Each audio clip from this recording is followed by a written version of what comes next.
Alright guys, let's go ahead and fire it off today. Real quick show of hands, who's new? Who's my first timers today? Anybody? One? Sweet, I love the return, thanks for coming back. I can't say enough, just the fact that you're showing up, just the fact that you're here makes a difference, right? The fact that you're hearing the words and you're showing up and taking part in it. That's the first step.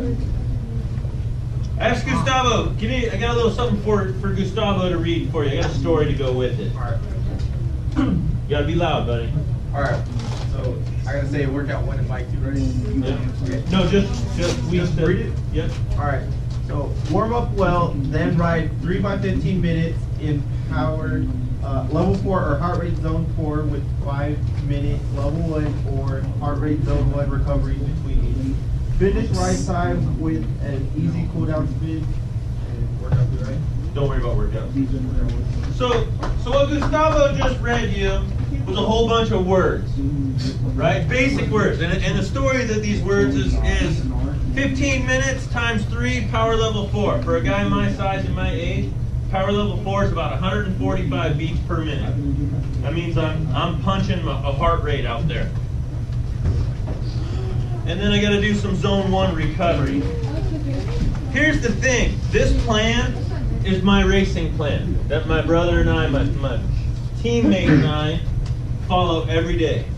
And the thing that sucks about this plan is it doesn't have a weather app connected to it. It doesn't have a heart, right? So when it's snowing outside, this plan doesn't change.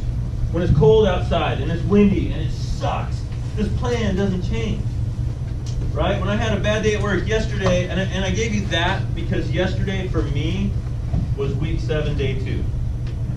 Came home from work, I'll be honest with you, I was pissed. Didn't like my job, wasn't happy with a whole bunch of things that were happening. Got home at like 4:30, flopped down on the couch, and I texted my brother, hey man, I know we got a ride today, but it's cold and it's snowing out there, and I'm in no mood for this. I had a bad day. Put my phone on mute, took a nap. About an hour later, I hear on my front door, my dogs go crazy. I'm like, man, what the heck? And I open the door and it's my buddy. He's got his ride gear on, he's got his bike in his truck, and he goes, look, brother, you need to get off the couch. We need to go ride. You had a bad day, and we both know that we never regret this. So by then, it's like 6 o'clock at night. It's pitch black. It was literally snowing outside. Wind was blowing to beat hell. And we got to ride our bikes. Zone 4, times 3, 15 minutes each. There's a big hill behind my house. And all we did was spend 15 minutes grunting and grinding, and then we'd ride down in the rocks. We got headlights on our bike. And the thing is, when I got done with that ride, I was stoked. Oh man, that was our true grit. That was us going, we just beat this race. And I wouldn't have done it without my brother coming and banging on my door. Hey man, let's go. You need this as much as I do. Right? And that's what this is about. This is about us holding each other accountable. This is about you as a tribe, or hopefully creating a tribe, holding each other accountable, and not just motivation. You're going to hear a lot of people say, oh, Mr. Askins, Coach A, motivation. I'm not a motivational speaker. I'm a teacher, right? And I'm a teammate. I like to share information with people, and I like to develop people. Motivation is easy. Hey, let's get fired up, let's get fired up. And it lasts for about 15 minutes. And then that energy goes away, and we get into the grind of it. Teaching is different. Teaching lasts a lot longer. And I hope this is stuff that you guys can tap into as your seasons progress. And God willing, maybe this will be something you take with you when you leave here, right? And you're in college and you're moving forward with your life. One of the things I kind of wrestled with this week is that for the last couple of weeks, I stand up here and I talk to you.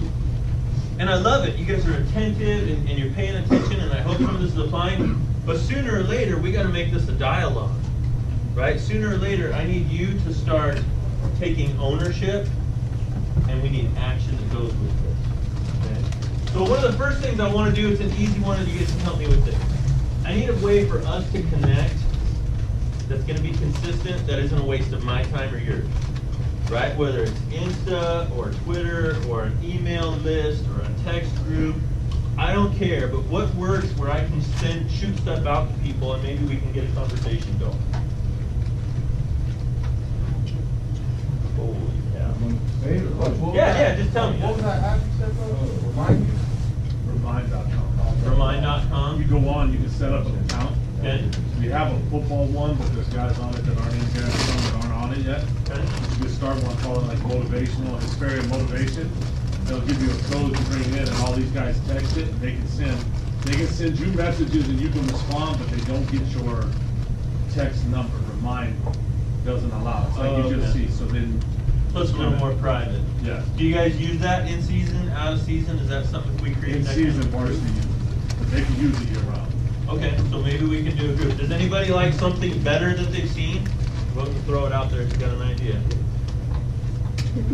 He's telling you guys like group conversations, so I mean, you can do emails, he's telling you can do emails, anything. He's just not saying to exchange everybody's cell phones, he's trying to find Yeah, a way that to do would it. take us too long. I'll talk to Coach about remind. There's gonna be things that I like to shoot out. I like quotes. Quotes are quick, they're fast, and hopefully they give you something to just recenter. I like videos. I know this is gonna be a push and it's early in the game. I like books, right? I have stacks of books on athletic excellence and motivation and how do we get there? That if nothing else, maybe I can send you some quotes from. Okay? So I'll talk to Coach about that. I gave you a piece of paper and a pencil on there. I would like you to do something for me. I would like you. Let me back up a little bit. I'm going to tell you what I did, and then hopefully you can do the same. As a leader, as an athlete, as a competitor, I need to know who I am, right? And where I'm going. And so I texted 5 or 6 of the people that are closest to me, the people that I trust. And I said, look, I need you to send me 5 words that describe my character. Okay? Not how I look or not, you know, something silly like, I need you to be honest with me, and if it hurts, make it hurt. That's that vulnerability and leadership that I was talking about. I gotta be willing to take that shot. Hey, Aaron, you know, kind of flaky. All right, I'll take that hit. So I asked all my friends to send me a list, and I took that list and I wrote it all out for one big list. And this is just a few of the words that I got, right? And I reflect on these words, and for me, I'm looking at these, and I'm looking at it and going, okay, are those the words that I see myself as? Okay, do I see myself as obsessive, as a protector, as hardworking? Luckily, I do. A lot of those words match the vision I have for myself on the inside. I got a few others that didn't, and I'm like, oh man, I need to work on that. Okay. So here's what I'd like you to do. You don't have to share this with anybody. I'm not going to make this a big thing where it gets kind of weird. We're not there yet. On your sheet of paper, 5 words about your character that you feel inside your head. Preferably connected to athletics and leadership, but academics, family, those work.